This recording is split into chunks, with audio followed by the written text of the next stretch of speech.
If you have multiple sclerosis and weakness in your legs, it is so important that you understand this one single concept.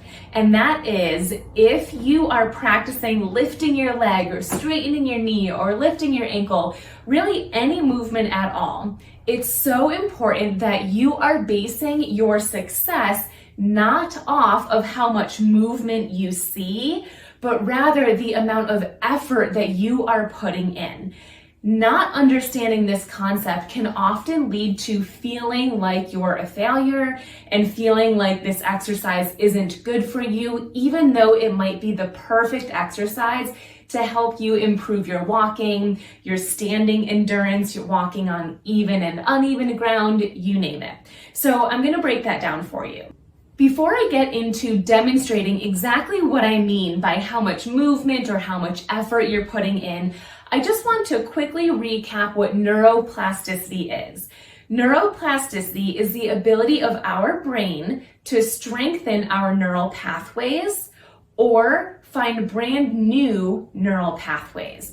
And the way that you will be able to tell which one you need is based on the movement that you have. So for example, if I ask you to lift a leg and you are able to lift it, even if it's not very high, if it's harder than the other leg, maybe it barely lifts, but you are able to move it, then that means that your neural pathways, meaning the pathway from your brain all the way down your spinal cord and all the way down to your hip, it's there and it's working. It's weaker, it's demyelinated, but it is working. And so in that case, your brain has the ability to strengthen that neural pathway that's already there and working.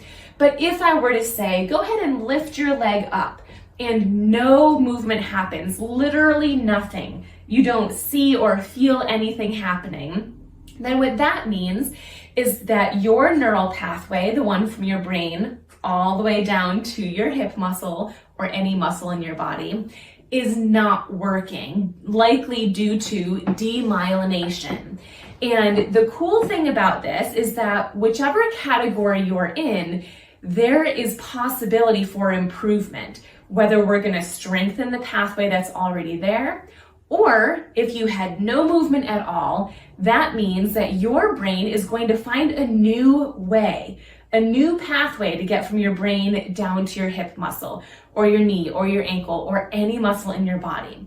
So either way, regardless of what movement you have, there is the possibility that you actually can improve your strength, your balance, your walking, etc. So if you've ever joined one of my classes, my MS specific exercise classes live, then you will likely see me demonstrating in big exaggerated movements. For example, if we're doing a seated marching exercise, I like to recline, engage my belly muscles, hold on to my chair, and lift one leg up as high as I comfortably can, and then lower, and then the same thing on this side, and lower. And I am lifting with as much oomph as I can. But if you have weakness in one or both of your legs, you might not be able to do this exercise in this capacity. This might look nothing like what it looks like when you're doing it. So when you're doing it, you need to be focusing on putting maximal effort in, because the way to get that neural pathway stronger or to find a brand new neural pathway is by practicing with as much effort as possible, regardless of what movement you see. So when I do this exercise, it looks like this. When you do this exercise, it might look like this. When you do this exercise, it might look like this. So I'm lifting less and less each time. And maybe when you're doing this exercise, it doesn't lift at all, but when you're touching the muscles that are activating, you can feel them tighten just a little bit under each leg as you're trying to lift the leg. Here's another example. One exercise that I love to do to help with bending and straightening my knee to improve things like walking and climbing stairs is sitting either in the middle or back of your chair, and you're going to straighten one leg as much as you can and then bend your knee as much as you can. And we'll of course do the same thing on both sides. So when you see me do this exercise, my maximal effort looks like this, where I am able to fully straighten and fully bend my knee. But when you're doing this on one or both of your legs, your knee straightening might not look like this. Instead of straightening fully, it might only straighten here. And this exercise looks like this instead. That's okay, that's encouraged. It might actually look like this, maybe even less movement.